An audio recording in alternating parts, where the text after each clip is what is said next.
giants. Should Christians read it? Since Jude quotes it, why is it not included in the Bible as part of the canon?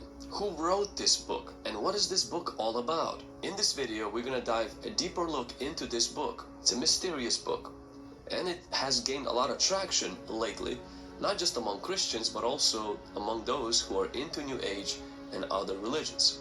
So first and foremost, what is this? The Book of Enoch is an ancient book with 5 separate parts by different authors, plus segments from the Book of Noah thrown in there for good measure. Who wrote this book? Actually, nobody knows who wrote this book. The authorship of the Book of Enoch, like many other ancient books, is not very clear. It is attributed to Enoch, the great-grandfather of Noah, but it was not actually written by him. Enoch is considered a legendary figure, and the attribution to him is part of this work that's called pseudepigrapha. It's the writings of people that are actually not true writers of these works, meaning that the true authors used his name to give the extra aura of ancient wisdom and authority, but Enoch actually never wrote this book. The Book of Enoch was most likely written by multiple authors over several centuries, with estimates ranging from 3rd century BC to 1st century AD. This period of time is known as the Second Temple period in Jewish history. It's a time where there was a lot of religious writing and thought outside of the Hebrew Bible. Now, what is the Book of Enoch all about? Let me break down the 5 parts of this book. The first book is the Book of the Watchers. It's 1 Enoch 1 through 36. Now, this section tells about the fallen angels, who are called the Watchers, who descend to the earth and marry human women, resulting in the birth of hybrid giants known as the NEPHILIM. You probably have heard a similar story in Book of Genesis. Enoch is the righteous man chosen by God to receive wisdom and knowledge. He's shown the secrets of the universe, including the workings of the heavens, and acts as this intercessor or in between heaven and the earth. The Watchers asked Enoch to intercede on their behalf before God, but they are denied forgiveness and are bound and cast into the abyss as the punishment for their action. So that's the first book, 36 chapters. Now the second book is the Book of the Parables, 1 Enoch 37 through 71. This section contains 3 parables that deal with the themes of divine judgment and the coming Messiah kingdom. It introduces the concept of the Son of Man, a heavenly figure that will judge the wicked and establish a righteous kingdom. This term is later used in the actual New Testament in reference to Christ. Now the third book of Enoch is the book of the Heavenly Illuminations, 1 Enoch 72 till 82. Here Enoch is given knowledge about the movements of the heavenly bodies, the sun, moon, and the stars, suggesting a particular interest in astronomy and its connection to the divine order. It describes a solar calendar that is different from the lunar calendar used by the Hebrews at the time. The next book of Enoch is the book of dreams and visions, 1 Enoch 82 until 90. Enoch has 2 visions. The first one is about the great flood, and the second one is about the history of Israel, symbolically represented by animals.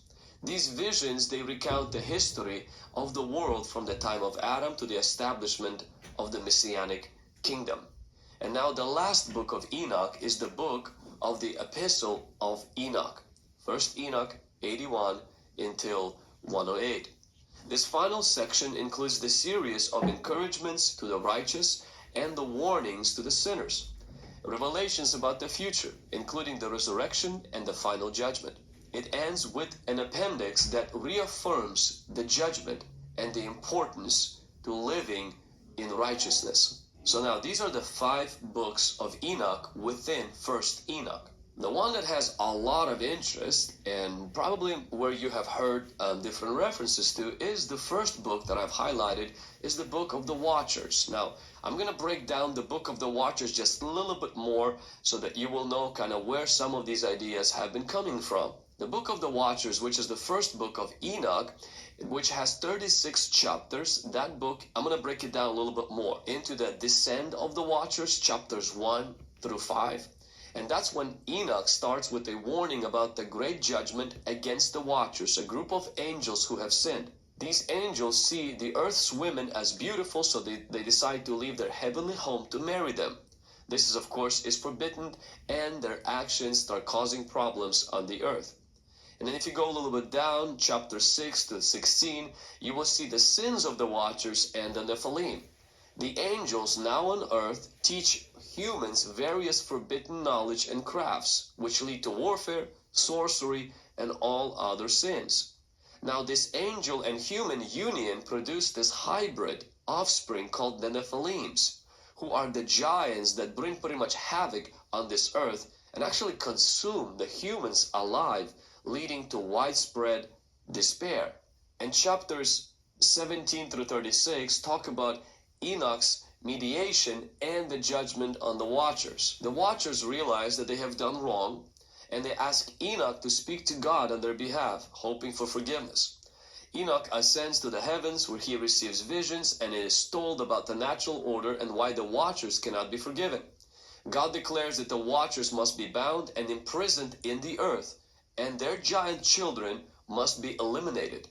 And the judgment is carried out, and Enoch is given more revelations about the workings of the cosmos. You probably have heard this, especially in reference in the book of Genesis, about the sons of God, sleeping with the daughters of man, and then this hybrid offspring is being produced, and then the flood comes in to wipe out the hybrid offspring. And there's a lot of debate on that. There's some people saying that they were just the descendants of Cain.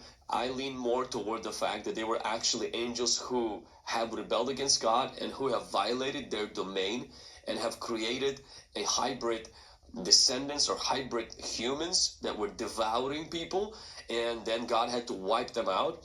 And so, but this actual idea is also supported in the book of Enoch. That's not why I lean toward that idea, because it's supported in the book of Enoch, but it seems to make most sense in concerning the explanation of Genesis chapter 6. And I have other videos that deal with that we will link below. Now, why was the book of Enoch not included in the Bible? Now, the term pseudepigrapha refers to the collection of ancient books written from about 200 BC to about 200 AD, and they're not considered a part of the canon by most Jewish and Christian traditions. The word pseudepigrapha actually comes from Greek words meaning false and to write, indicating that the works are falsely attributed to authors who did not actually write them.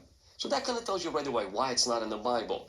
It's part of the collection of these books that are falsely being attributed to different people who didn't write them. And the Bible is the book of truth, and so that right away should be a red flag why it shouldn't be in the Bible.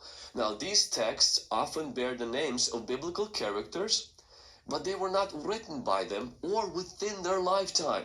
The book of Enoch is not included in the Jewish or Christian scriptures, with an exception actually of Ethiopian Orthodox Church, which regards the book of Enoch as part of the canon, as part of the scriptures. But the Jewish and the Christian scriptures do not have it.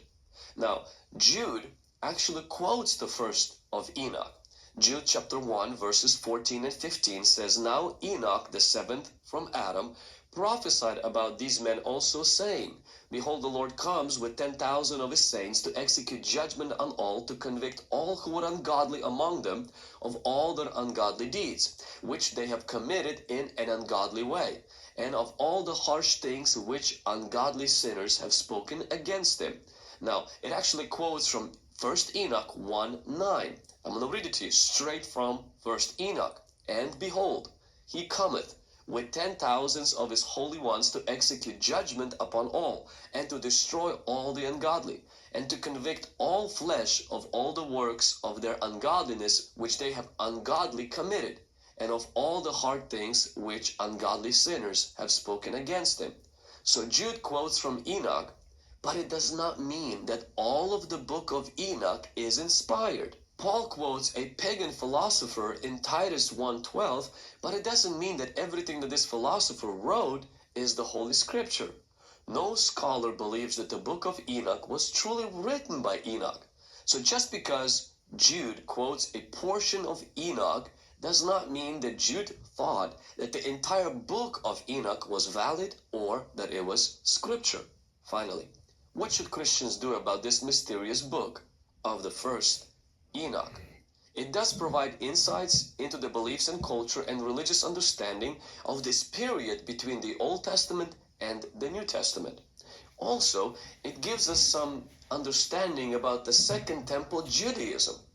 It's important to understand the Second Temple Judaism because it was this forming period for both Judaism and Christianity. We also see that the themes that are in Enoch, they do appear in New Testament passages. Not only the reference of Jude, but also even this idea of judgment, the coming of the Messiah.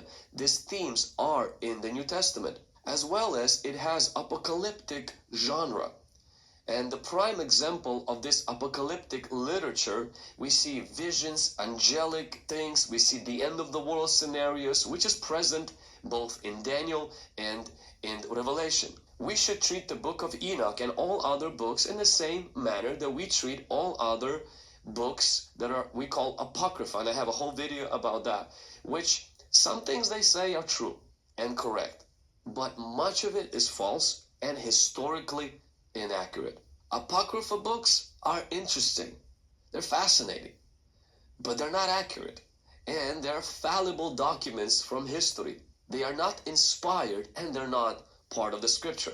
Dr. Michael Heiser said this about the book of Enoch: just because bad people like New Agers and people who practice occult use the particular book like Enoch does not mean that the book itself is bad. Bad people use the Bible, but we don't throw it out. And he would say that use Enoch in its own context, the Second Temple period, not in the context of aliens. Meaning, you can read it, but you have to understand is that a lot of the stuff is not true, and the whole idea that it's written by Enoch is also not true. And so you have to use wisdom, and it's not part of the Bible. It's not part of canon. It's not because Christians were trying to reject some mysterious information, it's because a lot of that information is deeply flawed. So if you've never read the book, well, this gave you pretty much a little summary. If you've read it, I'm pretty sure you came to the similar conclusions. And so if you enjoyed this video, let me know in the comments below what you learned today. Share this with other people. And as always, don't forget to hit like, subscribe, and share this with others. God bless you. Until next time.